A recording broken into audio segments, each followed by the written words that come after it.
Etnik Suluk sering dikaitkan dengan Tausuk yang berasal dari Kepulauan Sulu dan Sabah sejak zaman dahulu lagi. Etnik Suluk menggunakan bahasa Tausuk yang terdiri daripada pelbagai dialek tempatan mereka. Etnik Suluk di negeri Sabah tertumpu di kawasan seperti Sandakan, Tawau, Lahad Datu, Semporna, Kudat dan Kota Kinabalu. Selain daripada Kepulauan Sulu di antara Sabah dan Selatan Filipina. Namun kini etnik Suluk Sabah sudah memisahkan diri mereka dari Tausuk kerana penempatan mereka yang lama di Sabah dan perkahwinan campur dengan etnik lain sehingga mengenali diri mereka sebagai Melayu. Rumah mereka terbahagi kepada serambi, ibu, dalam dan dapur atau dikenali sebagai dapulan. Serambi hadapan untuk tetamu dan belakang untuk penghuni. Ketua rumah tidur di bilik Pak Tugan dan anak-anak tersendiri dengan perempuan di bilik angkap. Tradisi kehidupan sebagai seorang nelayan dan petani menular ke dalam kediaman yang dihiasi motif naga dan juga manuk. Baju Betawi, kuput atau baju sempit masikpit merupakan pakaian wanita bagi kaum Suluk. Lazimnya baju ini berlengan panjang, tapi jika ia dipendekkan, ia akan disebut sebagai baju Betawi pukul tandu. Baju biasanya ketat, pendek dan hiasi dengan butang tambuku yang diperbuat sama daripada emas maupun perak di bahagian bahu, dada, pinggang dan pergelangan tangan. Banyak butang dijahit sebagai hiasan. Bukaan baju di dada pula terlipat dengan ropol memperlihatkan sulaman dalaman di dada. Baju Betawi dipadankan dengan seluar sawal kantiu, sejenis seluar besar dan longgar. Pakaian itu dilengkapi kain tenun habul tiyahian yang dipakai secara kulubung atau selendang atau dikepit dengan sebelah tangan. Pakaian wanita Suluk adalah gambaran daripada identiti agama Islam yang kuat kerana penyerapan roh agama itu telah menyatukan identiti etnik bersamaan dengan agama dan tidak mungkin terdapat seorang Suluk iaitu termasuk Bajau Samar sebagai bukan Muslim. Apa yang lebih menarik bagi kaum Suluk ialah etnik ini terkenal dengan tarian panggale, daling-daling untuk hiburan dalam majlis serta keramaian seperti perkahwinan, pertunangan dan sebagainya. Dengan 6 orang berpasangan dan perseorangan, tarian diiringi muzik kulintangan dan gong agung. Muzik terhasil daripada pukulan serta iringan alat lain seperti gendang yang melahirkan muzik bertindik. Antara pukulan popular ialah pukulan tidung dan pukulan kediri. Seringkali penari wanita memakai janggih, iaitu kuku tiruan yang panjang dan bengkok disematkan pada 10 jari mereka untuk menjadikan tarian lebih gemalai.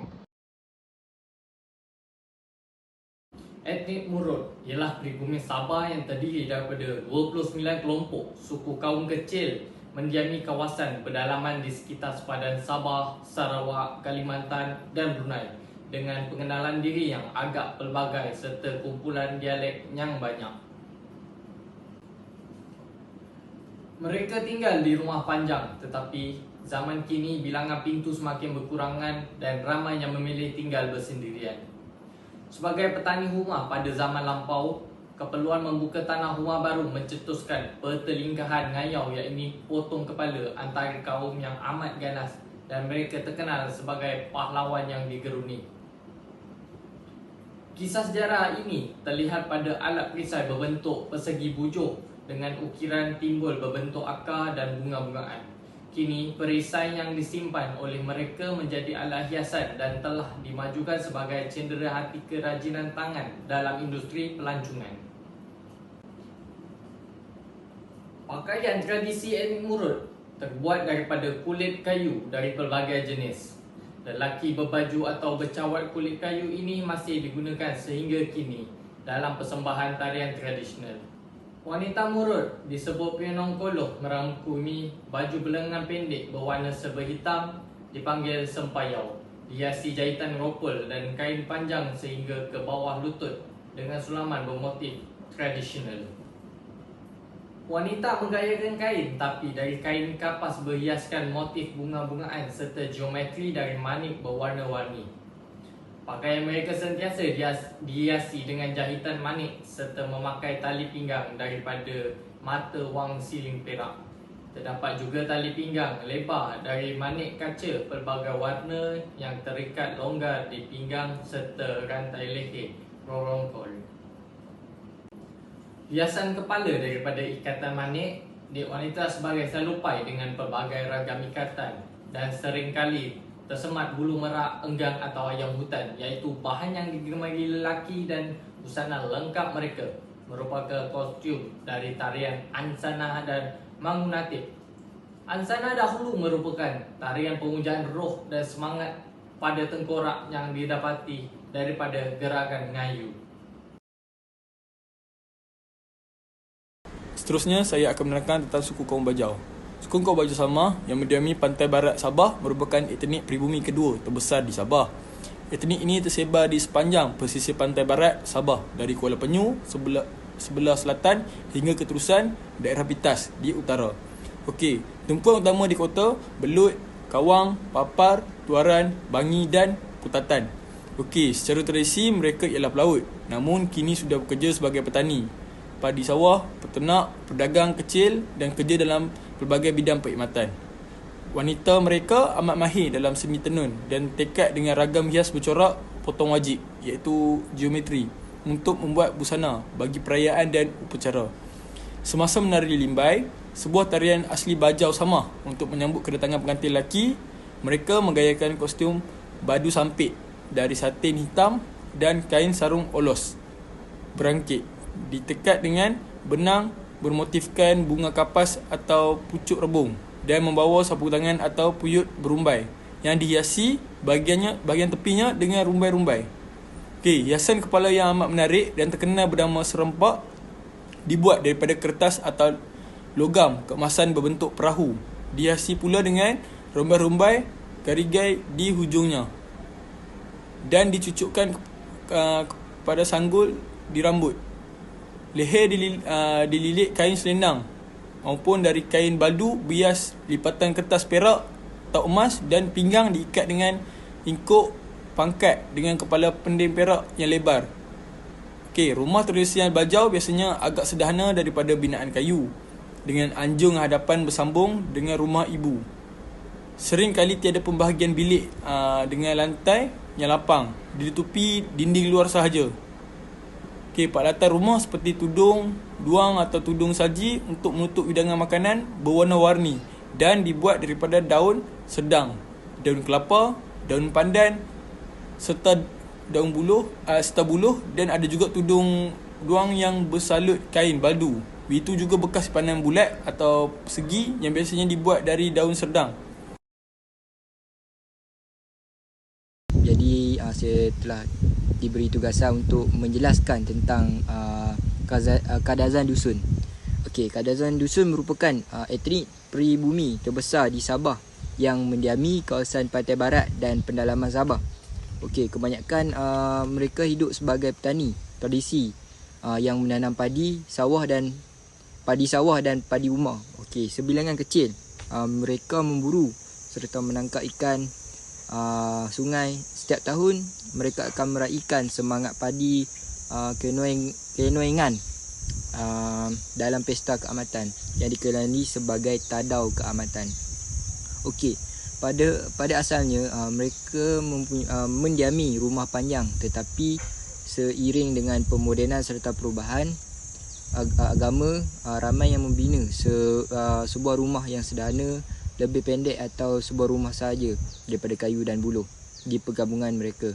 Namun upacara homobot masih dilaksanakan semasa membina dan memasuki rumah baru untuk menghormati rumah baru itu. Okey, pesta keamatan diadakan pada hujung musim menuai untuk meraihkan semangat padi ketika upacara itu.